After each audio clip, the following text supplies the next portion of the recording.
That was quite a breath going into this, Derek. You were having to poise yourself before this one. Yeah. I think that's how everybody felt in Detroit if you're a Lions fan. Yeah. DSP was more fun before football season.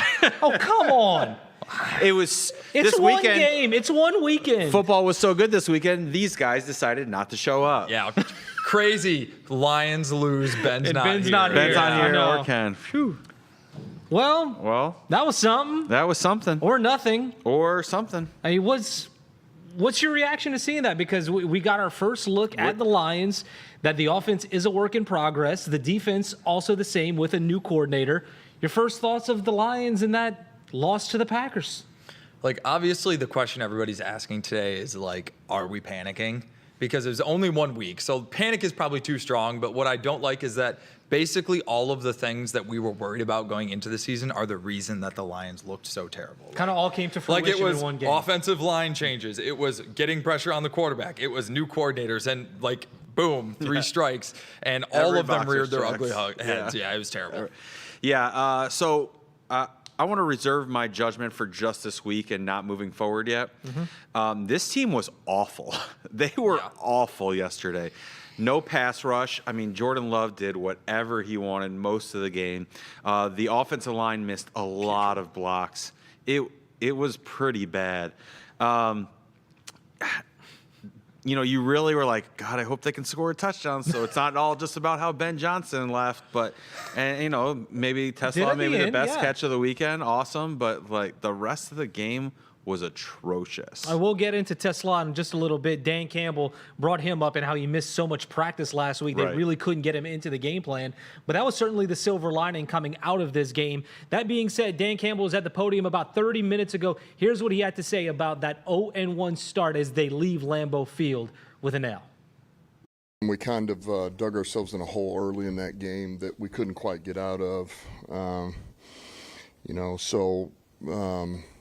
We had some miscommunication, some MAs that really cost us at the worst times. A couple of penalties that bit us, and it wasn't clean. It wasn't clean. We didn't play well. So, but as I mentioned, it's all stuff we can clean up. We gotta score 7 when we get in the red zone. That's going to be big for us. We got to be able to run the ball. We had a lot of things where just fundamentally, man, we were off. We got to get our fundamentals back. We got to go back to work because it really is that simple. Nothing's easy about it, but it's that simple to diagnose. Dan Campbell right there doubling down, saying that all of this is correctable. And the big thing that stood out to me is he said we couldn't establish the run game. This team was we talk about the offensive line not being able to protect Jared Goff, but over the last couple of years, that offensive line has paved the way for Jahmyr Gibbs and David Montgomery. And if that team can't get that going, I think that that's a big reason why we saw what we did from that offense yesterday. Yeah, I think the one thing that really stood out on the offense was obviously the interior of the offensive line, but it wasn't just like pass blocking. Like they didn't know their run assignments. You had David Montgomery just in the backfield, just fighting to prevent a safety. Yeah, it was unbelievable. They just couldn't down block, and it was something to see. So I hope that is correctable. That does seem like something that is correctable. It wasn't so much that they got beat physically; they just didn't know their assignments. So hopefully that is something that is correctable. But as much as I was worried about the offensive line, I didn't think it was going to affect the run game as much as it did. They couldn't do anything. And in the pass game, it also did because they couldn't throw the ball downfield. J-Mo couldn't get open downfield. They couldn't do anything more than 10 yards past the line of scrimmage. Jahmyr Gibbs had 10 catches? 10 catches yesterday? for 33 yards. Some kind of record of like the most amount of catches for the least amount of yards ever. Wow. And Campbell said, too, because people were like, well, they weren't throwing the ball down the field. Well, you can only do that if you have time to throw if you're Jared Goff. And to his credit, to Jared Goff's credit, he was using his feet on the one where he was trying to escape Micah Parsons, and Parsons got the sack. I mean, Jared Goff, they might be asking him this year with the way the offensive line, granted, Dan Campbell says everything is correctable, but they might need him to use his feet more than ever this year. And that's not the type of quarterback he is. No. There were plenty of times yesterday where he could have rolled out of the pocket and kind of in the red zone a couple times. He was he could have rolled out of the pocket and maybe at least got some open space, or made a play with his. There was not he. I mean, he can't. It causes me physical pain to watch him run. Like you know how like they'll tie the sled around dude's waist, and that's what it looks like when Jared Goff runs. Boy. When Micah Parsons caught up to him, I was just so angry because the game was already over. But then I knew Packers fans were also going to be really happy. Yeah, when Parsons got a sack. Exactly. So yeah, it was just honestly the cherry on top of a terrible day. Any hope that I have for the offensive line is strictly based on faith for Dan Campbell and Brad Holmes of the goodwill that they built up previously, because there was nothing that I saw during that entire game that made me think that this offensive line can be any good beyond Penei Sewell. There's 4 guys that I have major questions about. He did have a tough Yeah, well, day. when you're the only one playing out there, I feel like that's going to have a big effect on him too. If he's playing with much worse surrounding offensive linemen, then his play is probably not going to be quite as easy either. So, I'm really worried about that offensive line. Was before the game and even more so now. The defense did settle in, but they also spotted the Packers a lot of points to start off that game. That's another side of the ball that's getting used to a new coordinator with Kelvin Shepard. Anything that surprised you about the defense and the way they came out of the gate in week 1? It was basically exactly what we all expected and or feared, I think. They did settle in, but it's so hard to know in NFL games. Like, okay, that team's up 18 points. Like, how much are they still pressing on the gas? And the Packers did a really good job of limiting the number of possessions in that game. I mean, it was halftime, and both teams basically had 3 possessions. So I thought the defense was fine, but if you aren't able to get pressure in this league, then nothing else that you do matters. So really, you can talk about how good the linebackers were, how good the secondary was or wasn't, but none of it really matters if the Lions can't get Jordan Love had all day. Yeah, that was. I mean, the first half he had all day. That was the only biggest thing that takeaway matters. for me was just From the whole game. From the whole game, probably. Maybe at some point at the beginning of the game for sure.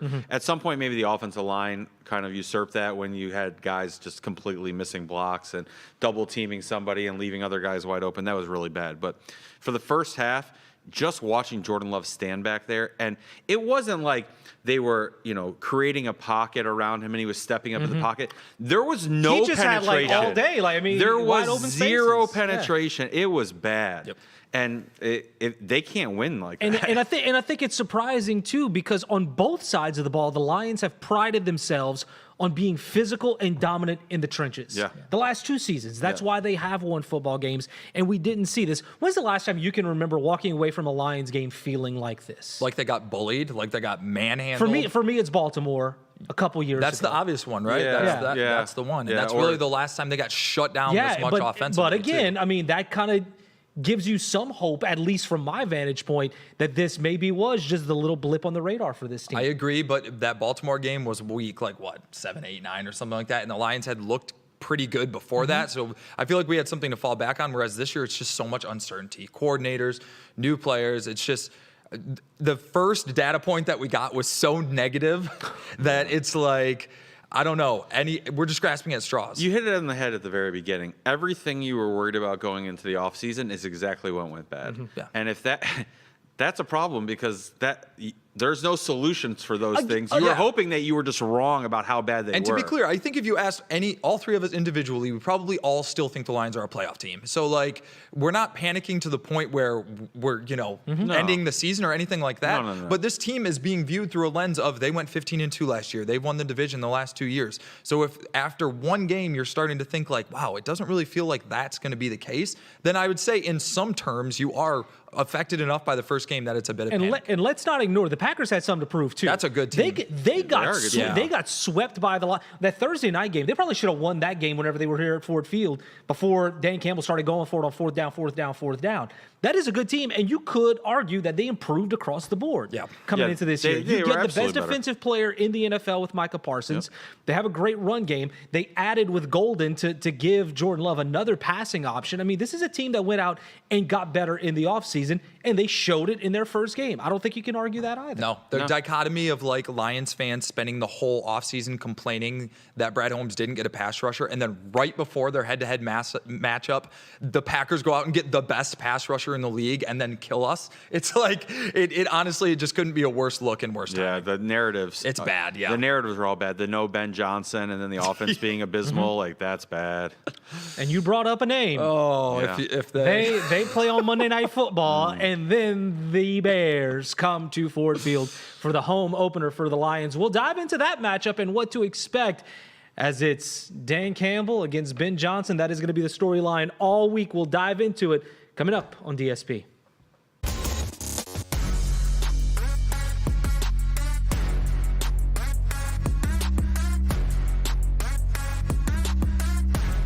Week 1 of the NFL season almost in the books. It is for the Lions. Putting a bow on that game against the Packers, what do you need to see be different? We touched on the offense. We touched on the defense. What needs to be better going into the game against the Bears in Week 2? It's got to be the lines. I mean, it's the easy answer. You got it. Which one? If you had to pick one, which one do you need to see development out of? You got to see the offensive line, because it doesn't matter how good Jahmyr Gibbs is if he's facing unblocked guys every time he touches the ball. It doesn't matter how fast J-Mo is if you can't get the ball deep to him. So if the offensive line can't protect Goff, if they can't create a running game, then the Lions are toast. I think it's very clearly the offensive line, just because the Lions showed the last couple of years that they can be a great team without an incredible pass rush.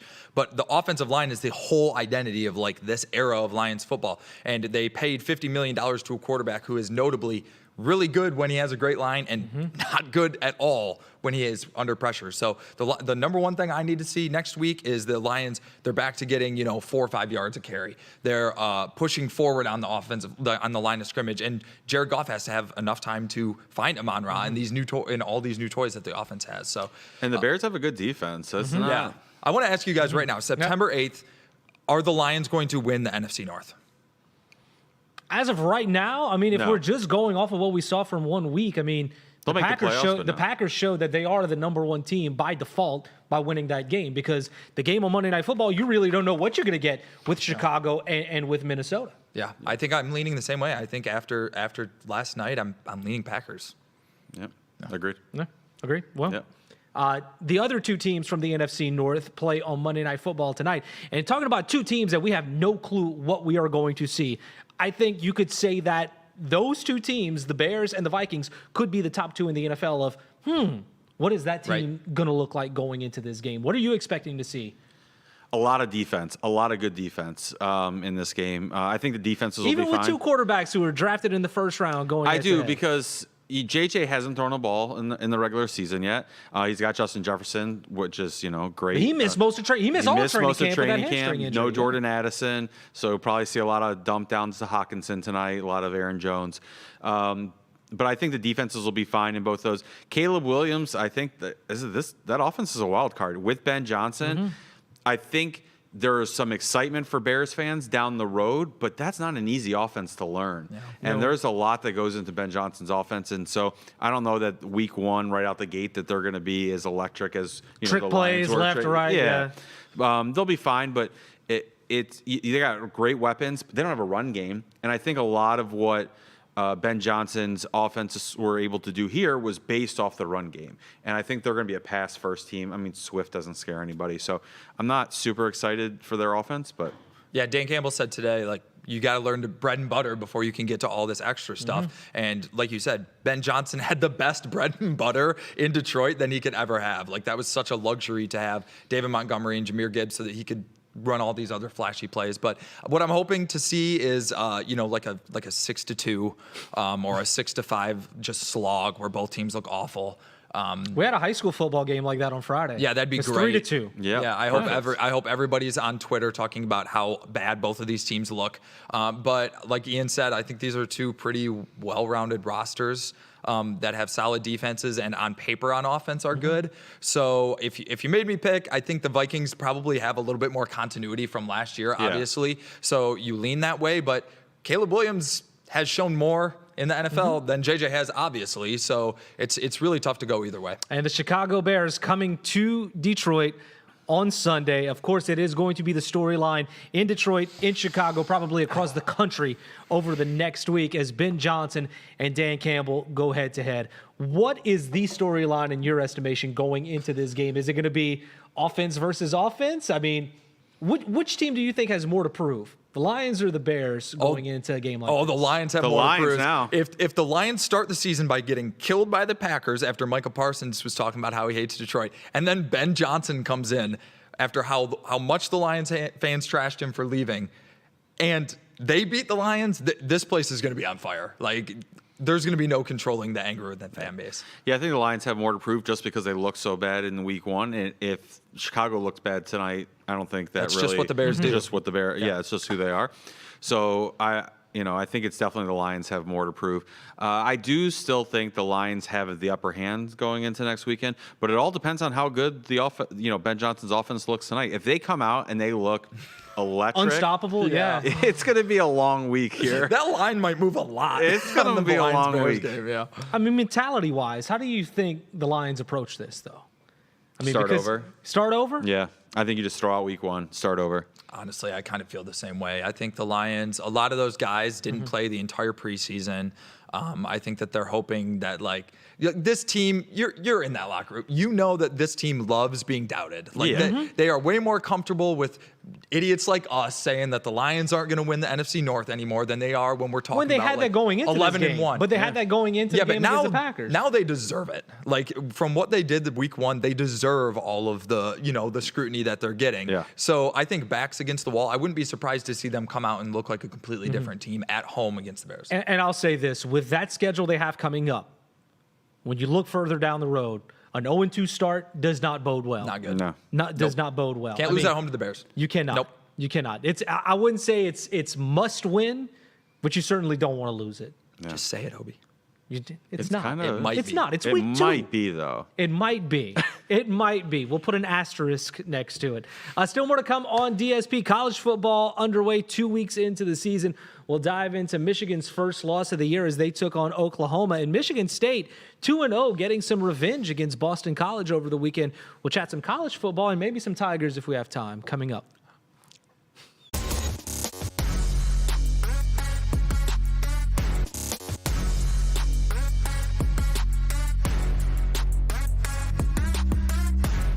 College football time, a tough weekend for Michigan going on the road to Oklahoma, falling to number 23 in the latest AP poll. You went to the game, Yep. right? From your vantage point in the stands. I mean, how was your trip? How was your trip? Hopefully, aside from the football, it was good. Thank you. It was a nice trip. Yes. That's good. The football was bad. The football was bad. Yes. And it looked every bit as bad in person as it did on TV. Yeah. Not a lot good to go from. I honestly felt like I was just watching the 5th through 8th quarters of Michigan yesterday as the Lions were on, because it was a lot of like no ability to run the ball. Not Justice Haynes had a 75-yard touchdown run. Yeah, and if you take out that scramble drill run by Justice Haynes, there was not a lot of. Well, Donovan McCulley had a nice catch over the back of somebody's head. Yep. Yep. When you can sit at the table and quickly identify the two plays. Yeah, that's usually a bad sign. Do you think that was to be expected with this Michigan team, though, going on the road with a challenging opponent? Oh, by the way, you have a true freshman quarterback and a lot of receivers who are still getting used to it. I think everybody should have expected Michigan to lose that game, but it's more of the way you lost it. Michigan can afford to lose to Oklahoma and still, make a playoff, make a run at the Big Ten. But after seeing what that game looked like, especially because it's not like Michigan was emphatic against New Mexico the first week. So, yeah, I didn't come away from that game feeling like this is really a playoff contender. More of like a 8-4, 7-5 is what I came away with. Yeah, who are they? I don't know. A read option team that, gets 3 yards and can throw the ball 5 yards down the field. Bryce Underwood had two deep balls. He had the one to Samaj. Yeah, one to Samaj. There was his first pass pass of the game where he was wide open, yeah. And then the McCulley play where he caught the ball over the defender's back. That was it. They don't have. How are they going to get the ball downfield? He is a true freshman. Yes. Do you think that Bryce Underwood just needs to? They need to let him loose and be him. I am not going to do the thing that a lot of fans are doing, which is that Bryce Underwood can do no wrong. But I don't think the slice of the pie where this game is on him is very, very small to me. They did not set him up for success one bit. The first half, not at all. I mean, the way that game was called, the way that Michigan failed to run the ball, the way that Michigan struggles to protect, it's all feeling a lot like last season. I mean, those last 2 wins against Ohio State and Alabama erased a lot of warts from people's minds last season, but most of the season really stunk. And most of what I saw in Oklahoma looked just like last season. I mean, it felt like they were calling plays like they thought Alex Orji was still back there. And, Bryce Underwood needs to be put in a position to succeed. He doesn't need his teammates and his coaching staff to be the ones providing another obstacle. So an extremely discouraging game from Michigan, and it really didn't have a lot to do with So what Bryce. you're saying is you want to see Bryce Underwood just go out there and cut it loose? You did what you did to get him there. And you acknowledged that last year you basically tried to play football without a quarterback. So now you've got him here. So now he can get the ball down the field. He can get the ball down the field. We saw that. Let him make no turnovers yet. That's awesome. Let him make a mistake though. They're playing. How else are you going to learn? So safe. How else are you going to learn? So you don't have safe. a preseason. They're not letting him run.